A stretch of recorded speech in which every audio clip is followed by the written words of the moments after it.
I was asked to give a lecture to the postgraduate geology students in Wellington, New Zealand. The lecture dealt with the subject of creation. And when I'd finished, one professor put up his hand and he said, "Well, if what you say is true, how did Noah get to New Zealand to pick up a couple of kiwis?"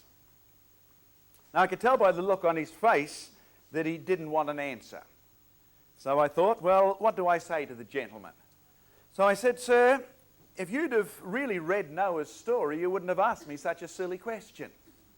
Now, I'm serious because, you see, as polite as you want to be, if he'd have read Genesis chapter 6, verse 20, he would have discovered that Noah didn't need to go to New Zealand to pick up a couple of those flightless kiwis. He didn't need to come to Australia to find koala bears, because the Bible is emphatic that God brought all the animals to him. Of course, tonight we're dealing with another geology professor. A professor who recently wrote that book, Professor Ian Plimer, geology professor here in Australia, and he's called it Telling Lies for God. Now, he's a little bit more subtle than that professor was in New Zealand, because he knows that the Bible says that the animals were sent to Noah. So he asked the questions in a slightly different way. Here's his questions. How could the animals walk to the ark from Australia? After all, koala bears couldn't swim across the Indian Ocean. Oh, I know they're not bears, but the name's stuck, so it's too late to change it, isn't it? But I wonder what you'd say to questions like that. Koalas can't swim. How would they get across to where Noah was building the ark? In fact, Plimer is far more determined than this New Zealand professor, because on page 6 of his book he says, "In Telling Lies for God, the evidence of creationist fraud is provided." Now, I'm a creationist. That means I believe in creation. In fact, I literally believe in the biblical record of creation. So we're going to have an interesting session. It'll be lots of fun. We'll be examining Professor Plimer's claims that creationist fraud is rampant, and you people and the general public is being misled. And in fact, the Bible is full of fake facts that can't be trusted. There's lots to digest tonight. And in fact, before we start, let me impress upon you the importance of this subject. I was recently in our national capital in Canberra, and a young man came to me and he said, "You have to help me." He said, "I work with professional scientists." And he said, "They're reading Professor Plimer's book and they're regarding it as gospel. And I've got to have answers, because they're not listening to me as a Christian anymore, because they're convinced that the Bible is full of these fake facts and you creationists are guilty of fraud." Let's see how you'd handle some of his claims. Start off with the easy ones. Here on page 111 he says this: "If we just look at fish, Noah's problems with the very special environments of aquaria were awesome." Noah had to have fish on board the ark, according to Professor Plimer. I wonder how you'd answer that. Actually, perhaps I'd suggest that you might start this way. Fish don't seem to have too much trouble surviving floods these days, do they? No, because you see, the Bible said the land-dwelling, air-breathing animals would be sent to Noah. I don't think Noah had too many troubles with fish, so let's make it more sophisticated. You see, on page 17, Professor Plimer says that modern biology just couldn't agree with some of the Bible's statements like this: "Camels do not have cloven hooves." That is what the Bible says in Leviticus chapter 11. He says the concept that world's languages didn't evolve slowly but appeared suddenly in Genesis chapter 11 has no linguistic, historical or anatomical basis. The Tower of Babel has got no evidence for it, in other words. Or, and even more difficult, he says in 1 Kings chapter 7 and verse 23, an altar font in Solomon's temple was 10 cubits across, 30 cubits around. This means that the mathematical constant pi is exactly 3. All school children know that pi is not 3, but 3.14159. So you can't trust the Bible. Its maths is all wrong. In fact, he's so serious about that that he allocates 3 pages attacking the Bible over its mathematical value. You know what pi is, by the way? Some of you are lost already, aren't you? Well, let's make it nice and easy. Remember when you go round the circle and then you go across the middle, you divide the round bit by the middle bit, and it always comes to 3.14159. Plimer doesn't know it, but did you see the other side of what he just said? Now, he just gave Christians like Bob and me and all those Christians who believe in creation in Genesis an A1 rating for honesty. Did you catch it? You see, Professor Plimer is not the first to point out that the value of pi in 1 Kings doesn't look right. In fact, pi is an ancient Greek measurement. So we've known the value of pi for thousands of years. So did you see what he just said about the integrity of Christians? For 2,000 years, Christians have known about this criticism of 1 Kings chapter 7. And for 2,000 years, despite all the Christians, all the criticisms, they have such good integrity, they haven't bothered to rewrite Kings to make themselves more popular. So even if Plimer could prove the Bible wrong, he has to say that Christians can be trusted above all other people not to interfere with the data. You see, when you have a look at what Plimer is saying, there's always two sides. So perhaps the other side of why 1 Kings chapter 7 hasn't been changed is simply because it happens to be right. There might be a good reason behind it. Oh, here's some tricky ones that he mentions. On page 108, he says the ark was caulked with bitumen, or pitch, which is a heavy fraction of petroleum. As petroleum forms in sedimentary rocks, which according to creationists formed in the Great Flood, it could only have first appeared on the planet after the Great Flood. How did Noah caulk his craft with a substance which had not yet formed? A little bit further he goes on to say, if a couple of large animals had the urge to procreate, the ark would become terribly unstable. Imagine two 80-ton Ultrasaurus dinosaurs converting the snaking, sinking, overcrowded freighter into a love boat. The ark would have capsized.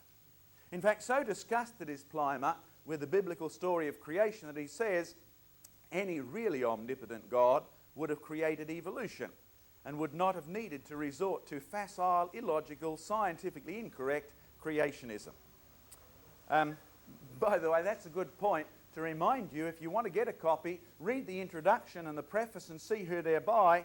In fact, over here, it's got a marvellous series of statements by Archbishop Peter Hollingworth, the Anglican Archbishop, praising the book for how good it is. Now, I want you to keep that in mind, because obviously Archbishop Hollingworth must agree with what he says on page 37. The best arguments used by creationists do not hold up even to the most basic scrutiny, and the implications are nonsense. So you are going to be most challenged tonight as we look at Plimer and Archbishop Hollingworth's and other skeptics' best attacks on the evidence for creation, their best criticism against creation research, and yours truly in particular. So here's our method again.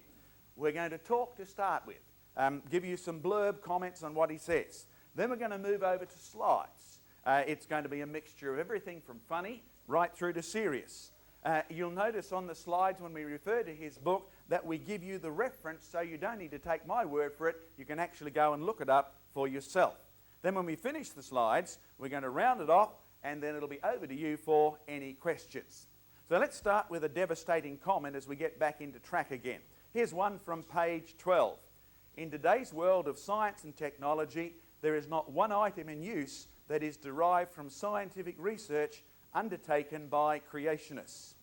No wonder teachers in schools are afraid to let creation researchers in the door if we're useless. But the fact is, that's not quite the truth. I'm going to hold up something, see if you recognise it. You know what that is? A bottle of milk. That's right. In fact, I'm going to hold up a biography in this hand. It's got the name of somebody on the front. You've heard of Pasteur? Now, what's the connection between the two? Oh, we have pasteurised milk. Excellent. You people are marvellous with your history. But I do have to remind people like Professor Plimer, do you know how we got pasteurised milk? Well, the fact is there was an argument going on in the days of Louis Pasteur about the origin of life. Some people said it spontaneously appeared. Now, Pasteur believed in creation. So he set out to decide one way or the other what life actually could do. So he began with mixtures of all sorts of things and saw what happened to them if you killed off the life in them first. In fact, he invented sterilisation of solutions. And he found that if you killed all the things that were actually in the material and then kept it sterile, nothing ever appeared. Life only came from life. If there was no life there, what happened? Nothing. Of course, one of the byproducts was pasteurisation. So anyone who says that nothing has come from research by creationists needs to remind themselves about the life history of Louis Pasteur, because that's a specific product which has come from experiment dealing with creation. There's a video over there I'm going to recommend, or if you're watching the video, write in for it. It's marvellous. It's called The Wonders of God's Creation. It's filmed from outer space. You see all the satellites as you look down from this other satellite onto these satellites whizzing past. It's the testimony of an astronaut. Now, they're like the cowboy scientists of the 20th century, aren't they? Up there prancing around in outer space, doing things we'd all love to do. But as you actually watch that video, I'd like you to remember two names. Here's the first one, Wernher von Braun. Now, you mightn't remember him much, but he was the man who actually invented all those rockets that put our things on the moon, wasn't he? Now, you might not remember also that the first book read on the moon was the Bible, because Wernher von Braun read it every day. In fact, he's publicly stated that if you follow God's laws that are in the creation, that's how he gets his rockets to actually work. Well, that's how he did. He's passed on now. But as you are watching this video, and for a mere expenditure of a small amount of money, you too can have your own copy. I want you to remember another name. This fellow's name is John Johnson. I've watched videos like this with him, and it's sort of humbling because every now and then John will point to a satellite and say, "Oh, I designed the systems in that one." How do I know John Johnson? Because when I'm in the USA, John Johnson often comes around with me. Dr. John Johnson, really. He's the fellow that designed things like the guidance system on space shuttles. And he's in church with me on Sundays and in public meetings on Fridays and Saturdays, giving people the evidence for creation. You see, Plimer hasn't got it quite accurately. So don't forget those names, will you? But let's not be too disparaging to Professor Plimer. Not everything he said is wrong. In fact, let me read you something that is totally right. Here's what he says. It is not the list of letters, in other words, the degrees behind a creationist's name, that gives creation science credibility. It is the validity of their scientific argument. I totally agree, he's right. Did you see the implications, however? That means from now on you can ignore the fact that he's a professor of geology. All that matters is whether his argument is right. You got it? You see, it doesn't matter whether you're a layman or a professor of geology. If your argument is stupid, so are you. So let's actually examine some of his arguments. He says that creation is pseudoscience. So he gives us a list on page 8 of good science on one side and pseudoscience on another. Here's what he says science is. We'll just deal with one of these. There's a whole list in the book. Science, good science, is non-dogmatic. You got that up there, filed away? Good science is non-dogmatic. Pseudoscience is dogmatic, right? Good science is non-dogmatic. Pseudoscience is dogmatic. Now, on the next page, I'll read you a statement, slowly and carefully. See what you think, which category it fits in. Evolution and gravity are facts. I wonder which column you'd put that in, dogmatic or non-dogmatic. In fact, further down the page, he says, in science, there are few things about which we cannot be more confident: geological time and evolution. So I'll let you decide who's being dogmatic. In fact, on the previous page, he says the theory of evolution sticks in the throat of creationists. It is strange that they have no difficulty in accepting the theory of gravity. Well, I'm sure every one of you believes in gravity. You don't know much about the theory of gravity, do you? But you believe in gravity for a very practical reason. Have you noticed you always fall downstairs? You never fall upstairs? You don't understand much about the maths of that, but you know for sure if you fall, you're going to fall downstairs. You know why you don't believe in evolution if you don't? When was the last time you saw it? I mean, you may understand it, but you've never seen it. In fact, that reminds me of one reason we got permission to teach creation in Queensland here in the schools. I went in to see the Minister of Education and his colleagues in the early 80s, and we sat around and I simply asked them 3 very practical questions. All right, men, let's be honest. When was the last time you saw something evolving from one thing into something else? Never had. When was the last time you met someone who could actually tell you how to make something evolve into something else? Never did. When was the last time you saw a fossil in any museum on the face of this planet that showed you that something actually has evolved from something into something else? Can't find one. So I said, why are we teaching this in schools? Why don't we have permission and backing to teach creation? Do you know what happened? Very next day, the Minister of Education rubber stamped all the freedom to teach creation. Because you see, we believe in gravity. It's very practical. Evolution, well, at best, it's a theory. At worst, just a simple guess and hypothesis. All right, here's a prophecy from Professor Plimer. On page 10, he says the creationist cult would not want a book like Telling Lies for God published. That's this book here he's talking about. As their followers might actually learn about their leaders. That's people like me. Hence it is expected that every mechanism will be used to have this book banned or discredited such that the cult followers, that's you by the way, will not be able to purchase this book at a local bookshop. Now if you wish, you can obtain this from Random House Publishers. So this is a free commercial for Professor Plimer's book. And you realise what we just did? In telling you that, we've just established that Professor Plimer is neither a prophet nor the son of a prophet, but at selling his book for $14.95, he obviously wants to make a profit. So you can help him if you want to buy it. Professor Plimer's book is not just an attack on facts, it's an attack on people. He says this: I direct attention to creationist leaders in telling lies for God because the leaders exploit religious fear, uncertainty, authority, paranoia, insecurity, and ignorance. That's you, by the way. So don't be surprised if you're reading through this book, you'll find my name mentioned quite a few times. He goes to the end of the book and says, many well-intentioned Christian followers of creationism would be shocked to know that they were the target group for liars. Now, that's not very nice. I don't care who said it, but he's not the first. I know of one other creationist who has received the same treatment. Let me read you what happened to him. But when Jesus' brethren were gone up, then he went also up to the feast in Jerusalem, not openly, but in secret. And the Jews sought him at the feast and said, where is he? And there was much murmuring among the people concerning Jesus. Some said, he is a good man. Others said, no, he deceives the people. He's telling lies for God.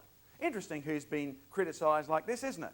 So let's move to the slides, because I've always discovered that a picture is worth 1,000 words, particularly if they're my words. We're going to look at the pretty pictures, and we've got a purpose in mind. We're going to expose fallacies. We're going to help you to learn how to think. We're going to defend creation.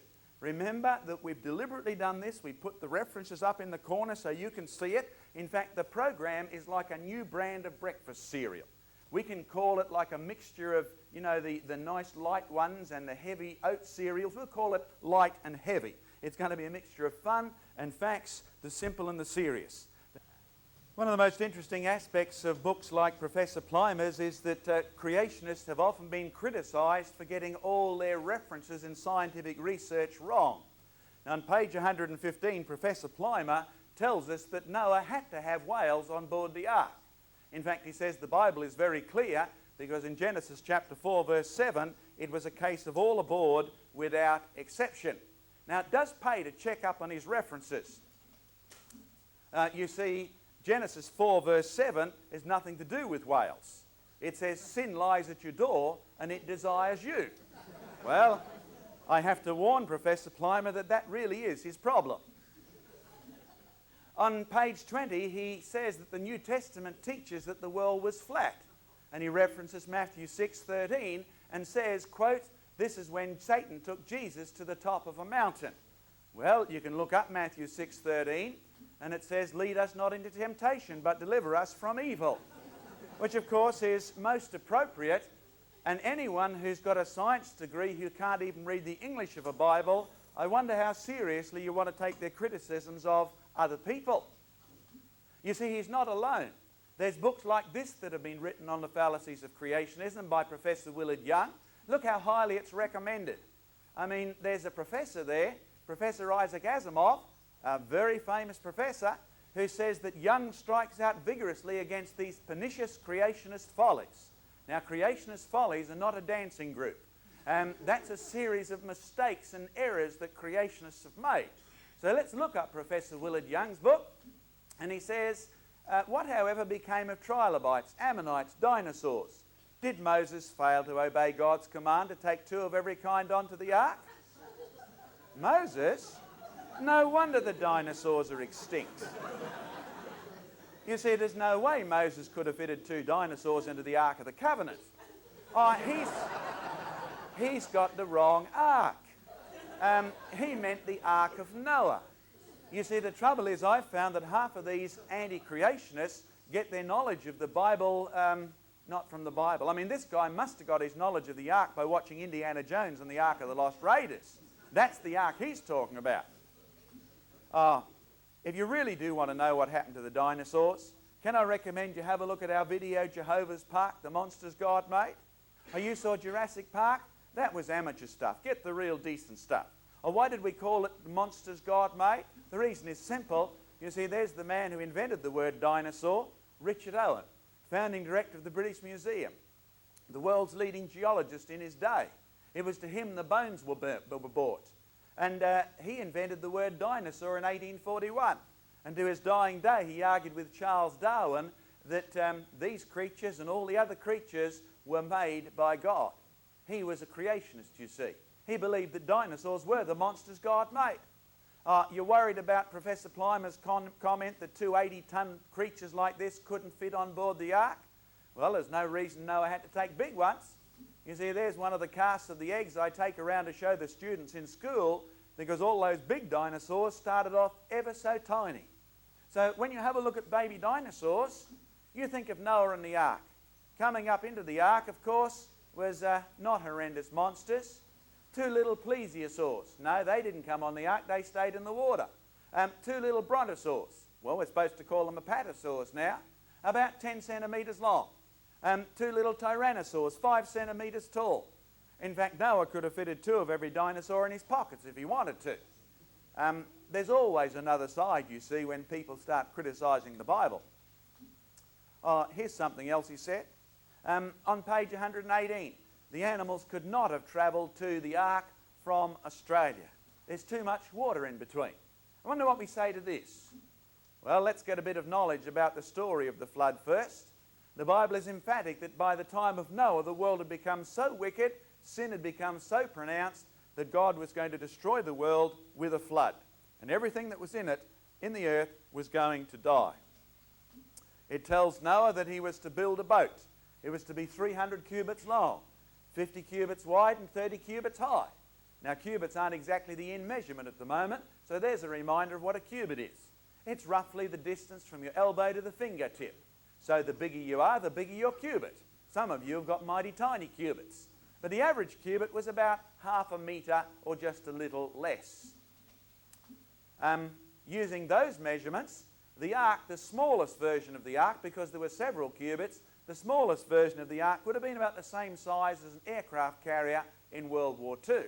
The smallest version of the ark was about 3 times the size of an Olympic swimming pool, 50 metres long. Not exactly a small boat.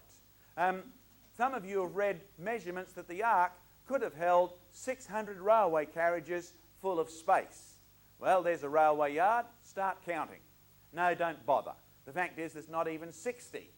So on anybody's scale, Noah's ark was a big boat. Oh, you're wondering how the animals could get to the ark from wherever they were? You see, Professor Plimer makes one mistake. He assumes his version of the history of the world is true, so anything that doesn't fit in it is a lie. But the Bible's got a totally different version of history. It says in Genesis chapter 1 and verse 9 that all the water was gathered into one place. So the rest of it had to be dry land. So you know why the koalas didn't have to swim to Noah? They just walked around the water. The world was different then, you see. Professor Plimer needs to take that into account. The rest of the story, anything that wasn't on Noah's ark, the Bible is emphatic that all flesh died that moved upon the earth.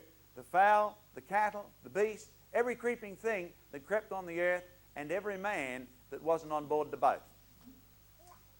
Well, not convinced, Professor Plimer says that Noah couldn't collect seeds in their right season, and even if he could have, he couldn't store them to last all the time, because when we try storing seeds, we get it all wrong. Well, let's go back to what Genesis says. You know, the Bible doesn't even mention summer or winter till after the flood is finished. Noah didn't have to worry about the seasons like we do. They didn't exist in their extremities. And how did he store them? Well, there's Noah's ark, at least a model of it, floating in my backyard. It was rather wet that day. How would Noah have kept seeds alive? Well, he was told to take animals, but I'll be honest with you. Do you know who first helped us solve this problem? There he is, good old Charlie Darwin, or a robot version of the same. Do you know he began experiments which I had my students repeat for 7 years in a row. how long do undomesticated seeds, wild seeds, last underwater? You can repeat the experiment because others have, and you'll get exactly the same results. You know what you find? If you take our commercial crops like peas and beans and corn, after a few days underwater, what happens to them? Well, they rot. But don't worry, they weren't under the water. Noah had them on board for food. But you know what happens to the others?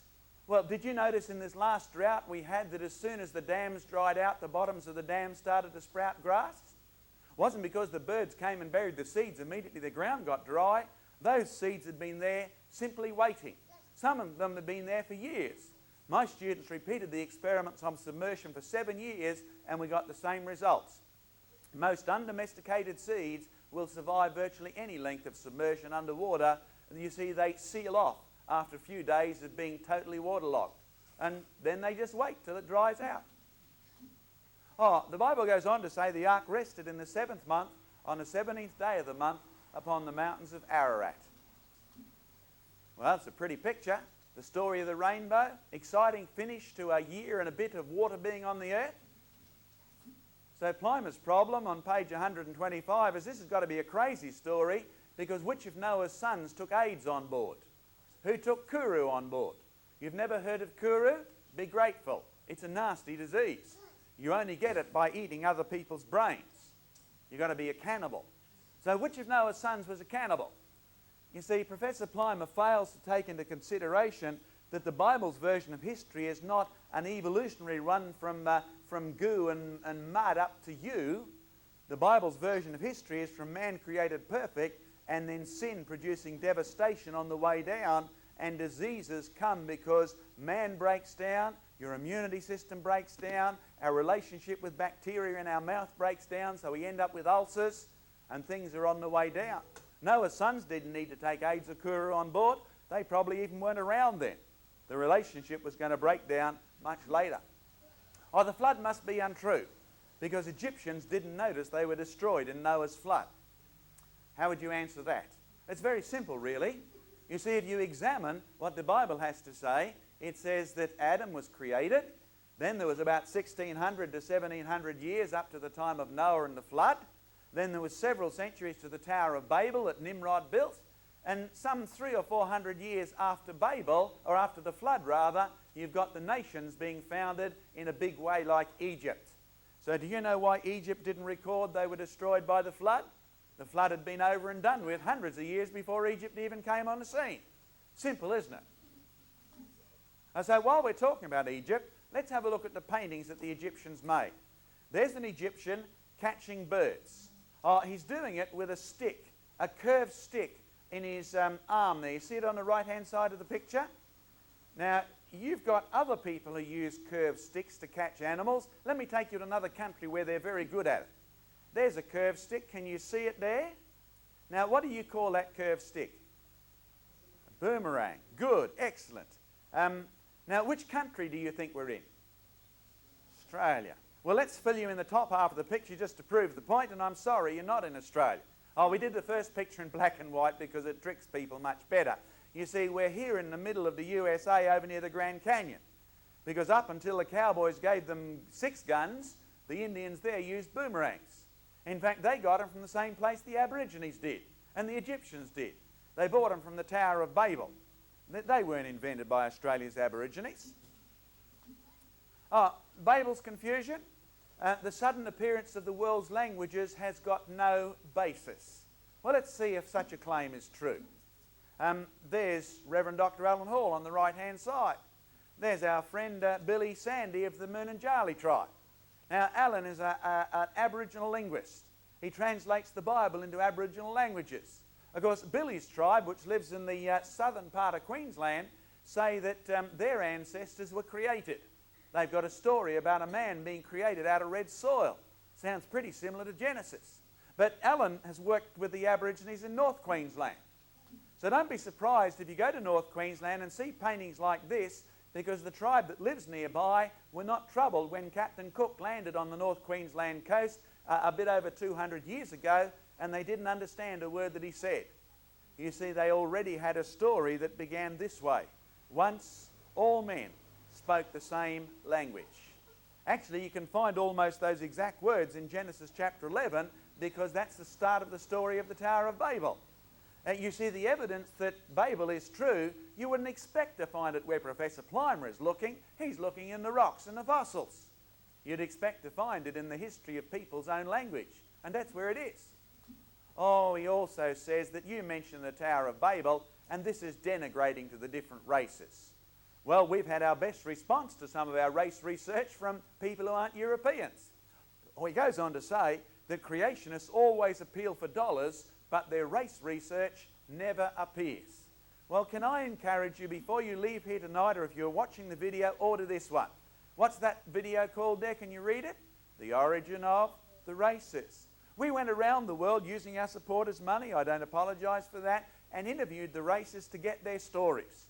Because in every case, they had a story of creation. They had a story of the flood, just like the ones in the Bible. That cost a lot of money, and it has appeared. In fact, it was even on Sydney television just a couple of weeks ago, and I have an application form from 2 television stations, one in Texas and one in the USA, Washington State, to screen it as well. Of course, there's Dr. Alan Hall again. There's his friend, Joel. Joel speaks the CY language. Joel was down a few weeks ago because at the moment we're putting together part 2 of the Origin of the Races. And no, it'll not only just deal with their stories of creation and the flood. We had a marvellous CY story of the flood from Joel, but look at his hands. Part 2 is going to deal with all the evidence about where your skin colours came from after the Tower of Babel. You see, people were black before they went to Africa. They were white before they went to England. Oh, that's Joel's hands there. Look at the colour of the outside skin, jet black. Look at the colour of the inside of his palm, snow white. You want to see the part 2, how marvellous it is? Well, let me make an appeal for dollars. If you want to help us with part 2, see me privately and I'll tell you how you can financially. It does get a little personal sometimes. You see, Professor Plimer on page 166 picks me out. I wrote an article about fossil bolts found in Newcastle, Australia, in the rocks there. And he says, this is absurd. Creationists can't recognise fossil crinoids, which look like bolts. Well, let's see if we can or we can't. There's the original photograph that I printed. No, that's not a bolt, that's a pen for scale. Here's the rocks, here's some shells. Now look, there's an object there. Can you see that? It's got what looks like a thread, it's got what looks like a head. Let's blow it up a bit to see what it looks like. Okay, do you see the white arrow pointing to it? Let me trace it out with my laser pointer. Okay, you following? Can you see what looks like the thread down this end? See the side? See the head full of shells that are preserved in the rock? Now, I took this out when I read Professor Plimer's book and showed it to at a ladies' meeting and didn't tell them about this. And I said, what do you think that is? And you know what all the ladies said? That's a bolt. I had to agree. Now, let's see what a crinoid is.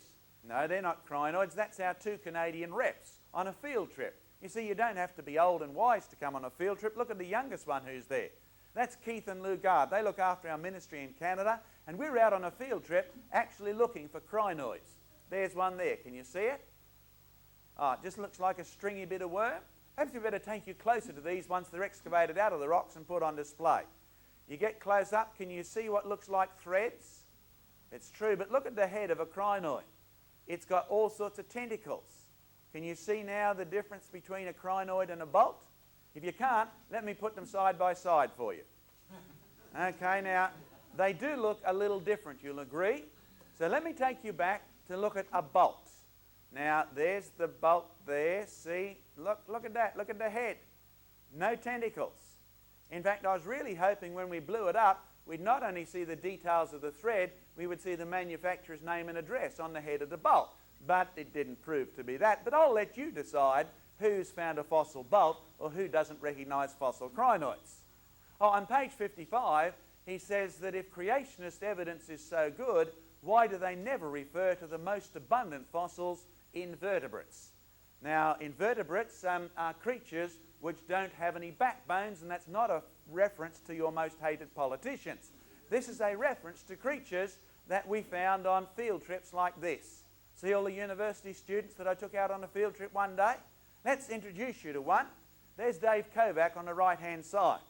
And one of our older members is pointing out what he's just found. Oh, he's got one thing in one hand and one thing in another. Let's take you a bit closer.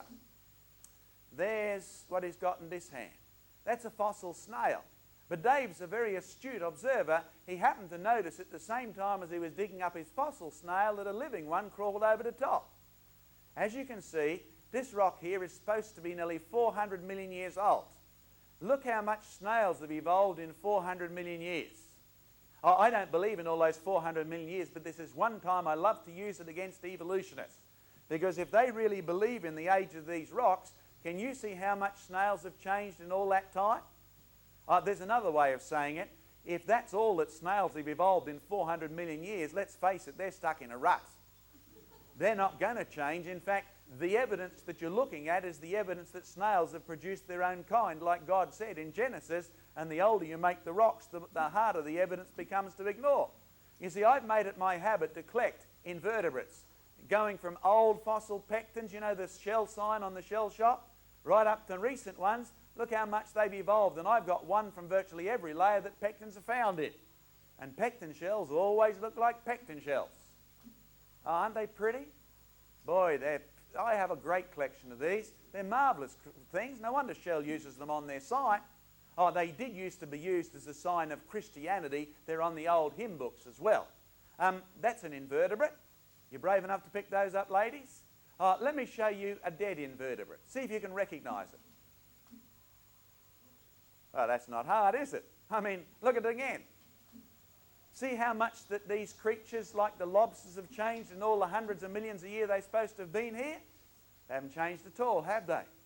You see, we don't ignore invertebrates. In fact, if Professor Plimer had bothered to watch our videos, there's a great one. David Suzuki, Eat Your Heart Out, The World of Living Fossils is here. I'm thinking of renaming it. Professor Plimer, Eat Your Heart Out, The World of Living Fossils is here. The dead ones and the living ones. Are you wondering who I am? That's me there. That's not my wife either. When you have a look at all the fossil evidence, it doesn't support evolution at all. Oh, there's another fossil. He says, I'm being ridiculous when I claim to have seen fossil hats. Fossil hats couldn't be fossilized because they've only been impregnated with lime or calcium carbonate. Well, let's take you to the original photograph I published. Fossil hat. Let's blow up the sign that was actually on display in the museum so you can read it for yourself. What did the museum authorities say it was, please, folks? A fossil hat. Good. It said it had been covered with water for over 50 years and the mineralisation of the water had calcified the hat. Now, you see, this brings up a problem. What does Professor Plimer actually call a fossil? Well, here's what my old university textbooks called a fossil. Here's the first category they list. Permineralisation. If the original structure is porous, as are bones and many kinds of shells, and I might add, hats, mineral matter may be added from underground water to fill up all the voids or the spaces without altering the original substances. This makes the object heavier, more compact, more stone-like, at the same time protecting it from the air or solutions that would dissolve and destroy it. Such, what's the next word? Fossils are said to be permineralised. Petrified bones, and I might add hats, are in this category. Do you want to know what a fossil is? Here's a good definition. If it stinks, it's zoology. If it doesn't smell, it's fossil. That's a good one, isn't it? Of course, let's get a little bit more technical. Here's a book on fossils, how to find and identify over 300 different sorts. Professor Plimer's problem is what's happened to the evolutionist definition of a fossil. You see, a fossil used to be something you just dug up. But they've added something to it. Look, in this book it says you've got to subdefine it. A subfossil is a term sometimes applied to remains of animals and plants preserved in rocks less than 10,000 years old. Now, that means that if you dropped a bolt off a ship and it fell into the mud and slowly it rusted away, but the mud went hard as the iron cemented the mud together and it formed within a year or two a beautiful cast of a bolt, like a dinosaur bone would actually do, then for the first 100 years you could ignore it. It's not a fossil, it's just a thrown away bolt. Of course, by the time it gets to about 5,000 years old, it's an antiquity and you may even get interested in it from a professional point of view. But up until it's 9,999 years old and 364 and 3/4 days, it's not a fossil. Do you know what happens the very next day? It becomes a fossil. Isn't that silly? Because it's been exactly the same from the end of the first year it was buried in the mud. That's crazy. Just as well, not all geologists agree with him. Here's a Newfield guide from Manchester Museum in the UK. Some fossils are how old? Only a few thousand years old. There's hope for you yet. If we throw you in a peat bog, you may very well turn into a fossil in less than a few thousand years. Isn't that exciting? But on page 17, he makes the point that science doesn't agree with the Bible's definitions. Science doesn't agree with the Bible about the camel not having a cloven or divided hoof. Well, let's send Alan Hall out to find a camel. There he is. No, that's not Alan. That's one of the friends he found that went out, and they found heaps of camels that day. Now, look, camels have got big feet. See their big feet? Let's take you a little closer to have a look at camel's feet. Well, that's a camel's foot. You haven't been this close to a camel's foot before, have you? Okay, there's one toe, there's two toe, there's a toenail, there's a toenail. You with me? Okay. Now there's a cloven hoof that everybody would agree with. You see, if you looked at the footprint that's in the dust, you'll see there's two halves to this one. Do you want to know what hairy creature belongs to this? Well, there's Polly the pig. Isn't she cute? And look, the split goes right up and she stands on the tips of her toenails, and her hoof is totally enclosed in nail, so it makes a very distinct split footprint when you have it on the ground. Let's go back to our camel. There he is. He's got nice fur-covered toes and two little toenails at the end, just like on your big toe and your other big toe. Of course, let's turn it upside down. There's a camel. You've never seen one of these that close before, have you? Now, can you see that the split doesn't go all the way through? Let's give science a few more 100 years and they might finally realise that camels and pigs do totally different things. You see, the pig walks on its toenails, which is why it leaves two halves to its footprint. The camel walks on the soft underpart of its toes and its foot there, which is why it doesn't have the split all the way through. Let's give science a few more 100 years. They might catch up and they might get it right. How are you going? Are you following us so far? Yeah, great. Excellent. Good stuff, isn't it? But on page 281 and 282, we start to get some rather nasty things. I think you could probably call it persecuting creationists, but that's not what Professor Plimer calls it. He picks on a geologist by the name of Snelling. And he says in 1984, Snelling gave a pathetic flood lecture. I'm just summarising his attitude. And Snelling had nothing to offer for the 1985 conference, so he withdrew from the Sydney Basin Coal Conference. Okay, let's take you to the 1984 proceedings of the conference, the proceedings of the 18th Symposium, University of Newcastle, New South Wales, 2308 if you want the postcode to check. Okay, here we have on page 95. Look at the title of the paper. The 1980 Mount St Helens eruption, the role of volcanism in the formation of coal beds. Now let's go and see who presented it. Look at the names. Hey, can you read? Whose name is that? J.B. Mackay. Hey folks, that's me. Now there's A.A. Snelling underneath as well. Now let me make a little point that you mightn't be aware of. When you present a scientific paper, the name of the first person is the senior partner in the paper. So do you know how I know that Andrew Snelling didn't give a pathetic lecture on the flood in the 1984 symposium? Andrew Snelling didn't give a lecture in the 1984 symposium because I did. What did I give a lecture about? Well, I gave a lecture about these things. You see these trees here that go up through many layers? The technical name of these is polystrate. And these are in the Newcastle coal measures, and so we were giving talks on how did they get there? How did the coal get? Look at these trees. I reckon I've got the world's biggest collection of slides on fossil trees that go through multiple layers. In fact, I was talking about these coal beds particularly. See the layer of coal here? There's another layer of coal right up the top. And see these trees? They were first come across by a famous Australian geologist by the name of Sir Edgeworth David. And he actually, when he found them, these trees went right the way up there, and it's in the literature. It was in the literature till the 1950s and 60s. Of course, in between here is all full of volcanic laid sediment here, sedimentary laid volcanic material.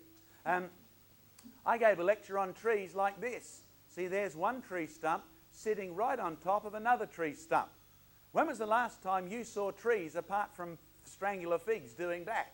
You see, there's no soil there. This tree was dumped on top of that tree, and before they could fall over in the water, they were buried by the sediment and held up. These rocks are full of trees like this. See the log? It's petrified, and it's so catastrophic that it was petrified with the snap still in place.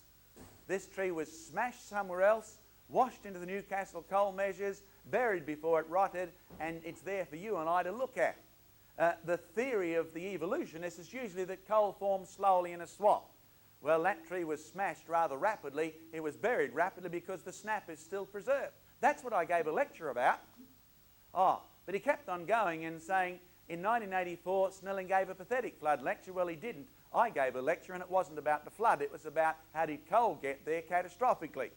And in 1985, he says Snelling had nothing to offer, so he withdrew from the Sydney Basin Coal Conference. So let's go to the proceedings of the 19th Symposium. Department of Geology. Write and get your own copy, folks. You too can check this. Look who is listed to address the conference at 2:15 to 2:45. Evidence for catastrophic deposition of coal, Andrew Snelling and John Mackay. Now, do you know how I know that Andrew Snelling didn't withdraw from this conference? Because I didn't withdraw from this conference. And if Andrew would have withdrawn, I would have given his lecture. But Clymer, despite the fact that he manoeuvred so we couldn't get there, did slip up. You see, if you have a look at the papers, proceedings published from this conference, look what you find on page 113. There's Andrew's paper and my paper. That must have been embarrassing when he got us blocked from the conference but forgot to tell the printer to not print our paper. You see, it did appear in the conference proceedings. I have to laugh sometimes at how this just happens. Because if you really do want to see the evidence for Noah's flood, I was asked to address the Association of Geological and Earth Sciences at Oxford on what is the evidence for Noah's flood. And so we take you all around the world to see the fossils and the coal fields. It's 2 hours, and you know the most fascinating part? The lectures, the questions rather, by the professors at the end. Don't miss it. It's available over there or through any creation research office. But Professor Clymer doesn't like us picking on coal. You see, he says our claims about coal are crazy. All those trees that we showed you in the slides before were pine trees. And I've often made the claim that, look, pine trees don't grow in swamps, so if you find pine trees in coal, then something's wrong. But Professor Clymer, being an evolutionist, look what he says.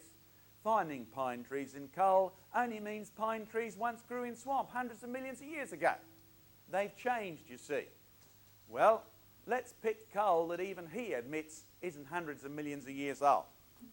Here's a lovely big coal field in Victoria. Let's take you a bit closer. I love talking about this coal field when I'm in Texas in the USA. Look how thick the bed of coal is. But look what's in the coal. There's huge trees. There's one side, there's the other, and there's my half-a-metre ruler in the middle. Let's take you a bit close to these trees. I was in this mine doing a week of research on the coal. Look, there's a tree there. There's the actual bottom of the mine there. This is clay down here. These trees sit straight on the clay. And I was with the senior geologist there, and I said, listen, how do you think this coal got here? He said, well, this was a swamp 14 million years ago. And I said, well, look, that's a pine tree there, isn't it? Yes. I said, well, look, these look like pine trees. You can cut them in two, and they smell like pine trees. If you find any leaves, they're pine tree leaves. They've got pine tree outsides and pine tree insides. Pine trees don't grow in swamps. Yes, that is a bit of a problem, he said. You see, these pine trees are so easy to recognise because they're still here. They're Norfolk Island pines, cabbage tree pines. They live on the tops of hills. They live away from the water. They don't like their feet getting wet. Professor Clymer may like to excuse himself with the Newcastle coal measures that he thinks are hundreds of millions of years old, but I don't know any evolutionist who's going to claim that pine trees crawled out of the swamps only 14 million years ago. That's too quick for pine trees to crawl out of swamps. But they do help us answer one of his other comments. He says, how would Noah coat the ark with pitch, which comes from coal and oil, if these weren't formed until the flood? Good question. So let's answer it. Noah's boat, remember, was 300 cubits long. It was 50 cubits wide. It was 30 cubits high. Now, we haven't been digging up oil until this century, so we couldn't have extracted it, to the best of our knowledge, from an oil well. We haven't really been digging up coal for oil that long. Actually, that raises another good point. How did the people coat their boats with pitch before we dug up coal or oil? Because we haven't been digging up coal or oil for very long, and yet we know from history that people have been coating their boats with pitch for thousands of years. So obviously whatever they did was what Noah did. So let me take you back into the coal mine. There's a pine tree. In fact, these trees were buried so quickly after they were ripped up from somewhere else, they were still alive enough to have resin in that could be squashed out when they got buried. See all the resin that's gone to that goldy colour? Now let me tell you how the ancient people made pitch, and Professor Plimer could have asked a shipbuilder to look up his history books. They simply took pine trees and they got the resin out of them, and they burnt the pine wood into charcoal. And the mixtures of various quantities of charcoal and pine resin being cooked out of the trees, do you know what it turned into? A waterproof black substance called pitch. And they coated their boats with it. Now, if they could do that 500 years ago, Noah could do it 5,000 years ago with no trouble at all. And don't be surprised you get pitch out of coal fields and oil wells, because you see, look at the resin.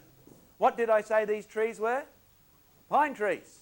And if you follow the coal fields out from your lawn down into Bass Strait, do you know coming off the coal is oil? And out of oil you can extract pitch. Don't be surprised, it's all coming from the pine trees. But he keeps going. In fact, in one of his other publications, he accused us of telling falsehoods.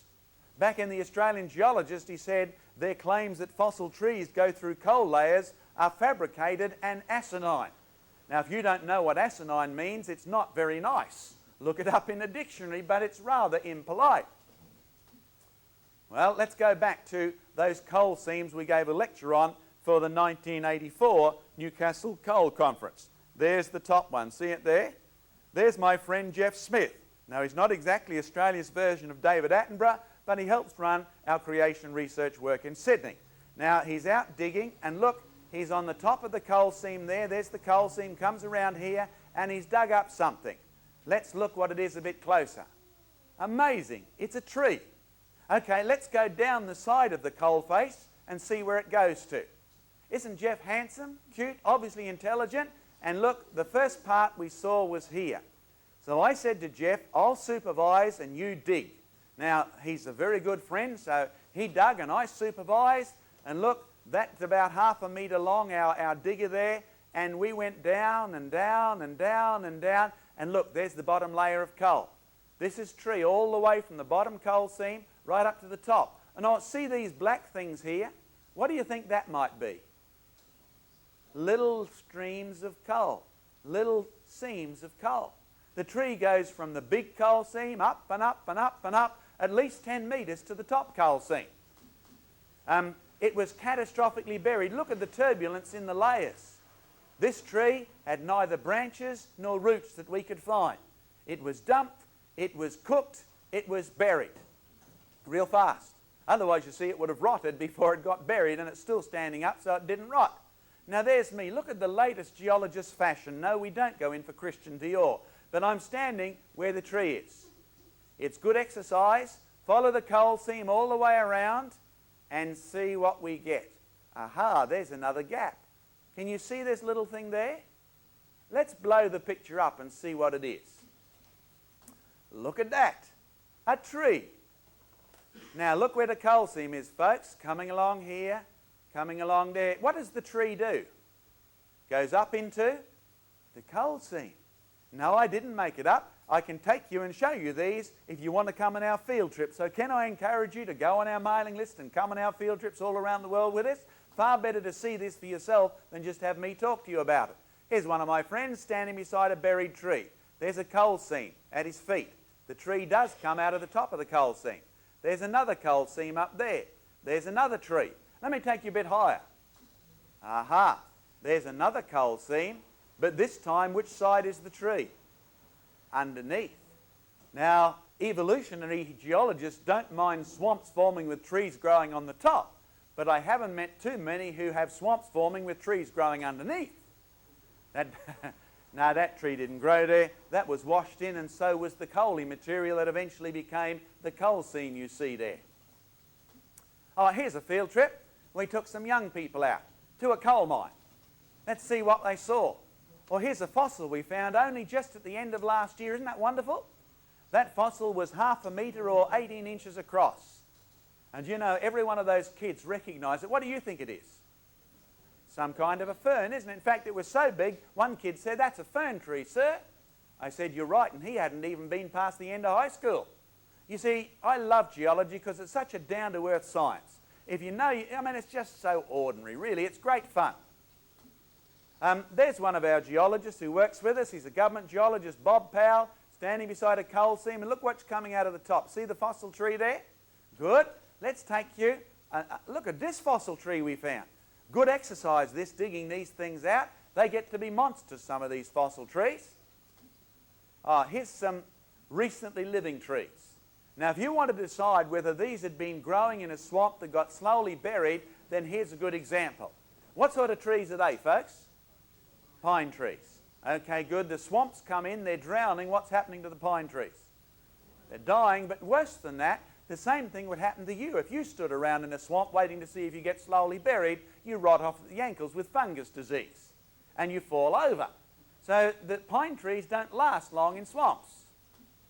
Here's a new fossil tree. Remember the fancy word we said? There's lots of layers going this way, and here's a tree about 1 metre tall going across them. What was that word? Polystrate. There's me for scale, and this rock here, there's no coal anywhere, no black seams. This is a sandstone. Bob Powell and I found this tree. There's a close-up. See the cast where the tree was? This is all sand. No black coal. We just swapped to where the trees were. See, the trees are up at the top of this hill.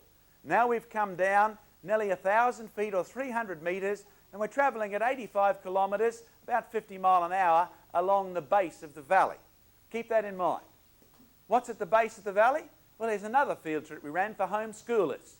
They're entering a limestone cave. Exciting. Bats, snakes, lizards, all sorts of things in there. Great to frighten mum with on a homeschooler's field trip. But let's make the point. You see, the coal with the trees in was up there. The limestone with the homeschoolers plus the bats was down there. Remember the distance? 300 metres, 1,000 feet. All right? Let's get your heads working. There's the coal at the top. There's the limestone at the bottom. It was 300 metres or 1,000 feet. According to the fossils which the evolutionists trust in, then there's 300 million years between the top of the hill and the bottom of the valley. So I love to ask all these geology students if they believe that time was real. And if they do, I just make them do some simple calculations. You see, if the time is real, let's do some maths and ask a question: how much rock formed per year? Well, 300 metres is 300,000 millimetres. It's supposed to have occurred in 300 million years.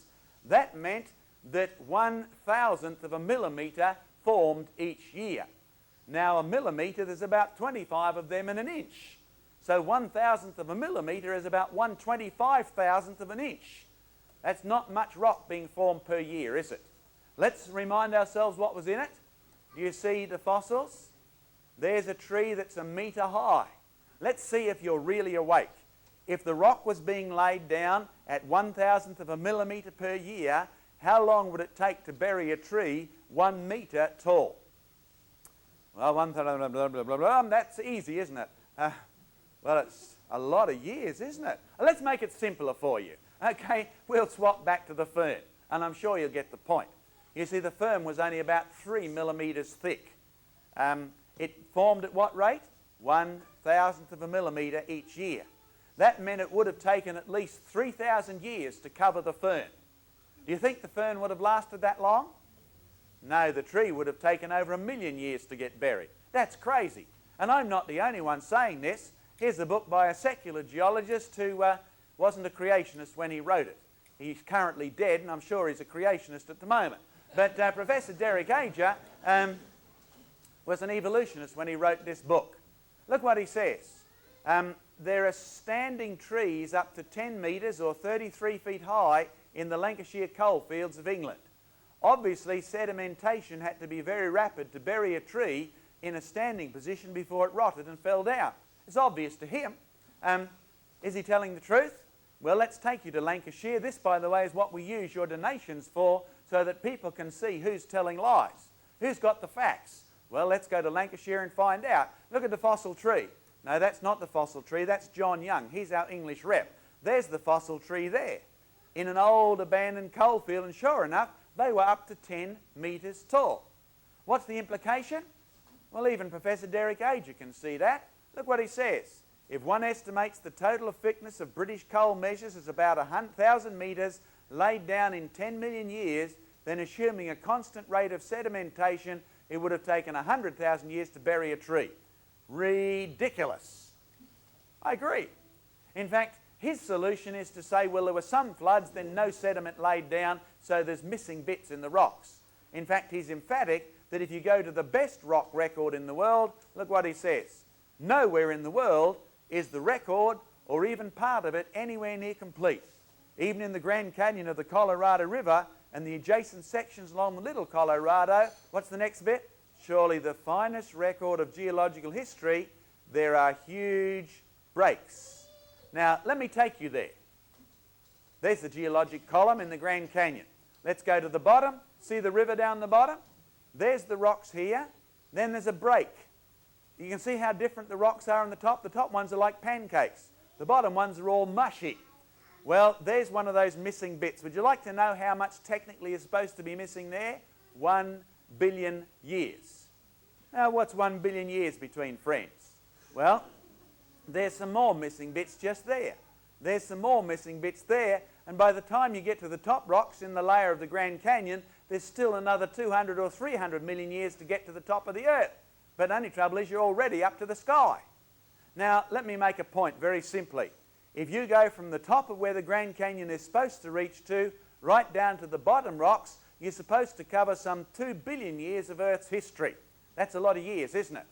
If you add up all the missing bits, like the 1 billion years there, and the 100 million years, and the 50 million years, and the 30 million years, and the 200 million years there, then out of those 2 billion years of history that are supposed to be there, you'll find that from the bottom to the top, nearly 1,800 million years is missing. Do your maths. That's over 80%. Now, if you're willing to base a theory of evolution on the rocks, when you have to admit that over 80% of the evidence is missing, then let me make a comment about you. If you have a belief based on 80% missing evidence, then you're missing 80% somewhere else rather more important. I'll let you decide where it's missing. In fact, Professor Derek Ager goes on to say, it may seem paradoxical, but to me the gaps, what were the gaps? The bits that aren't there, correct? Probably cover most of Earth's history. It was during the breaks that most events probably occurred. This was, let me read it slowly, when many animals and plants lived out their short lives. What's that next word? Evolved. Okay, so they evolved in which bits? The bits that are there or the bits that are missing? The bits that are missing. So if they evolved in the time when the bits are missing, would you please tell me what Professor Derek Ager said about how much evidence we've got for the evolutionary theory that Plimer believes in? Absolutely none. Zero. Zilch. Now, don't forget that. It's rather important. You see, it's not just the creationists who are saying it. Oh, but Plimer says the world can't be as young as the Bible implies. If you add up from Adam to the present, you've got to be honest. I've done it 3 or 4 ways, and you can't get much more than 6,000 or 7,000 years out of it. Impossible, says Plimer. If you go to the Green River in the USA, there's at least 6 million sets of varves. Oh, you don't know what varves are? You see, geologists sometimes have big fancy words. 1 set is supposed to form per year. Let me show you varves. You see, I've got rocks from the Green River. There's one there. Look at the fossil that's in it. Can you recognise it? A fish. See how long it is? About 2.5 centimetres or about 1 inch long. Let's turn the rock on its side. See these lines there? Those lines are varves. You get a dark one and a light one. And the pair is supposed to represent a year's deposition. Of course, this rock is about a centimetre or a bit under half an inch thick. There's heaps of lines, hundreds and hundreds sometimes of these lines. Now I've also got another rock from the Green River. Thank you to all of you sponsors out there who help us get these fossils. Let me show you. Isn't that a good specimen of a fish? Look how long it is. Okay, that's over 20 centimetres long. That's about 8 inches. Now, if you turn it on its side, it's well over a centimetre thick. Now, it's got 20 to 30 valves in the distance that the fish is in the rocks. Now, if each valve set is supposed to have taken 1 year to form, then this fish lay on the bottom for 15 to 20 years waiting to be buried in the mud. Now, can I suggest next time you're watching one of the underwater television programs that you count the number of dead fish lying on the bottom waiting to be slowly buried by the mud? It's easy to do. You can count it on the fingers of your left foot because the crabs eat them.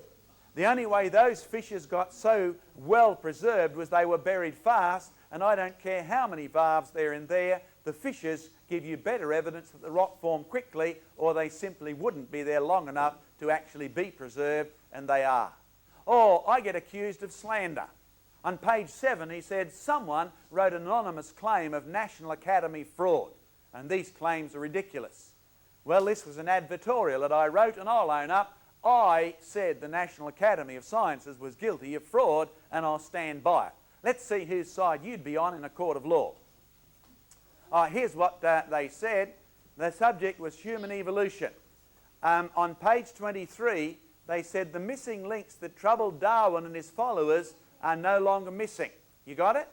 The missing links that troubled Darwin and his followers are no longer missing. All right. They said this in 1984. This booklet was made available free of charge to anybody around the world who was a teacher who wanted it. They were so concerned about the influence of creation. Well, here's the theory of human evolution.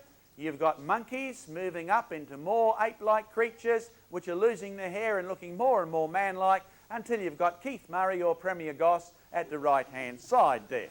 Okay, that's a general overall picture of what the theory of evolution says.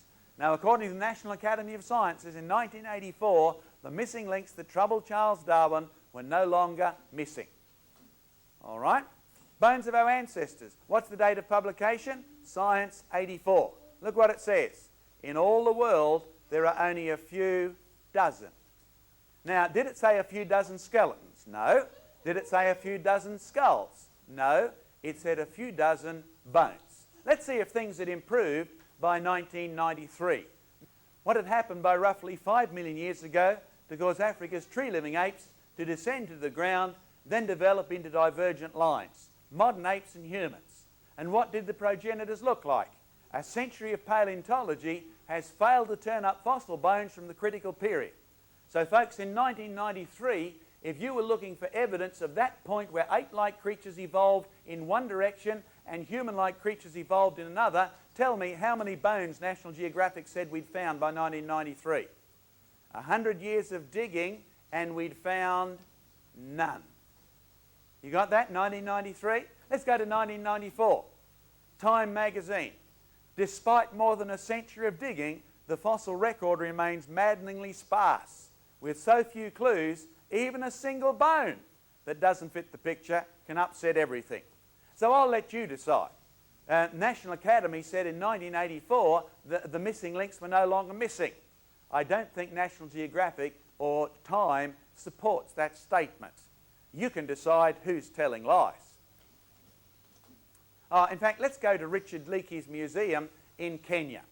Do you realise it would cost you thousands of dollars to buy an air ticket to go and see this? There's his evidence. He's in National Geographic often for being one of the people who provide the evidence that we've come from ape-like creatures. And there you are, folks. That's all you see. Aren't you glad you didn't buy a ticket? Not overly impressive, is it? And with the money you've saved, of course, you can donate it to Part 2 of The Origin of the Races at any Creation Research office, so folks can get to see this video free of charge in schools. This is provided by another one of our university researchers, Dr. Diane Eager, a lecturer in medical biology down in Canberra, our national capital. Look at Charlie here. Good teeth, but look at the shape of them. Set alongside some apes and gorillas and chimpanzees and all their fossilized cousins. Notice there's a difference beside these ape-like fossils here. What shape is their jaw? V-shape. Ours is U-shape. Now that's all you need to know, folks, when you go to the museums and you see the one that's offered today as your best intermediate ancestor. Allow me to introduce Lucy. She's pictured in most magazines as sort of half ape, half woman, and she was about 1.5 meters tall, and she stood upright. Now, can you see her jaw? What shape is it, folks? V-shape. No wonder the scientists have to call her technically Australopithecus.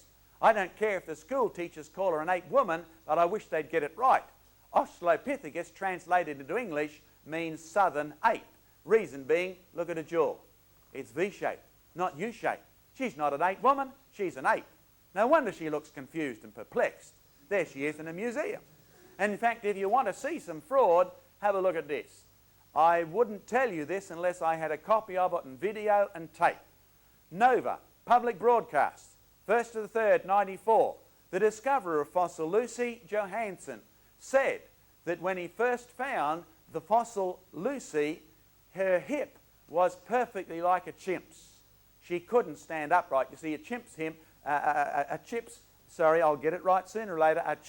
hip only enables them to walk with that stooped over appearance. Your hip as a human being is totally different. So he brought in detective expert Lovejoy, who spotted the problem immediately. Lovejoy's solution: when Lucy was dead and buried in the swamp, along came a buffalo and stood on her. This crushed her hip so perfectly that it was actually crushed till it resembled a chimpanzee's hip exactly. So I watched Lovejoy make a plaster copy of the hip, then take an angle grinder and cut it until it was shaped like a human hip. I'm not making it up. You can have a look at the video for yourself. Now, there was 2 intelligent men thinking they were reporting to you the facts. One of them with an angle grinder who was very, very busy altering a perfect chimp's hip into a human hip. Now, I call that fraudulent. What would you call it? So let me give you a warning at this point. When you marry a theory, you divorce the facts. The facts are that Lucy had a perfectly developed chimp's hip, because that's all she was, an Australopithecine. Translated into English, what was it? Southern ape. In fact, so Professor Plimer can't get it wrong. It's not anonymous this time. I said that in April 1994. And if you want to see the facts, can I recommend you pick up books like this? Marvin Lubinow's Bones of Contention. A look at all the human fossils, of which there are tens of thousands. You need a break for a pie? Not the pie you eat, but pie. You remember the comment we said, he's got the maths all wrong, the Bible's all wrong? Well, let's tell you about pi again. For those of you who are not into maths, pi is the distance around the curve on a circle divided by the distance across the circle. That means it's the circumference divided by the diameter. Now, if I've lost you because I've got so technical so far, then I'll pray for you as we go. There's not much hope. But if I've still got you there, let's go a bit further. If you do that mathematically, pi is always equal to 3.14159. But in 1 Kings chapter 7 and verse 23, he describes a big brass bowl in Solomon's temple that was 30 cubits around and 10 cubits across. 30 divided by 10 is 3, so this must be wrong. Well, a solid brass bowl, let's make another assumption. A solid brass bowl has got an inside and an outside, and it must have some thickness, so let's assume there's 2 circles. The diameter of the outside one is 10 cubits. Half of that, of course, is 5 cubits, the radius. Let's add a bit more. Circle 2, let's assume that's the inside one. It's got a circumference of 30 cubits, so when you do your maths, we won't do it publicly, but it does turn out to be 4.775 cubits. So if we take radius 1 and subtract radius 2, 5 minus 4.775 is 0.225 cubits. Of course, you're not into cubits, so let's translate it. It's roughly half a metre or 18 inches. But we'll stick to the old system. It's important because you see 0.225 of a cubit is roughly 4 inches. Now, if your arm is about 18 inches long, you'll find that 4 inches is the width of your hand. So keep reading in 1 Kings chapter 7 and verse 26. And do you know what it says about this bowl? It was 1 handbreadth thick. Isn't it amazing? The answers are in there if you just want to keep looking. No wonder God is so angry at people who ignore what he says. He's been around a lot longer, and the reason we haven't changed 1 Kings is it just happens to be right. Here's his last comment for our slide section tonight. He brings up sex quite a bit. He had 2 Ultrasauruses having sex on Noah's Ark, which would have tipped it over. But of course, as you know, they were too young to even worry about having kids. But he says creationists are fascinated with sex. And then, quote unquote, he says they're wasting their time. This is a sidetrack. They're misleading people. They're getting them afraid because, quote, science doesn't relate evidence to sexual matters. Well, let's check. Natural history, 1987. The 4-year itch. Do divorce patterns reflect our evolutionary heritage? Look who wrote it. Helen Fisher, Research Associate, Department of Anthropology. She's also the author of The Sex Contract, The Evolution of Human Behaviour. Anthropologists are scientists. Do they write about sex? Do they write about evolution? Of course they do. Now, do you know what the thesis of this article is? Marriages are falling to pieces about every 3 years on the average. If we study our ancestors, where we came from, we'll understand this phenomena. We came from apes. Let's study gorillas. Aha! Now we know why marriages are falling to pieces after 3 to 4 years. It's the longest 2 gorillas can tolerate each other. So therefore, they proposed new laws about divorce. So evolutionists do write about sex. Don't be surprised. Look what this says. Sexual selection's strangest inventions. It's all about birds in Australia and Papua. And in fact, it says it's about one of Charles Darwin's most important theories. Do you know, in his day, they didn't understand about genetics. He talked about evolution by sexual selection. Plimer mightn't talk about sex, but Darwin did. In fact, do you know how I discovered this? I was asked to teach from this book. It's Professor Keaton's book on biological science, 1972. Implicit through this chapter has been the assumption that behaviour is a biological attribute to be investigated like anatomy or physiology and subject to the same kinds of, what's that next word? Evolutionary process. Sex is the behaviour of human beings. So Professor Keaton said it was subject to the same kinds of evolutionary process.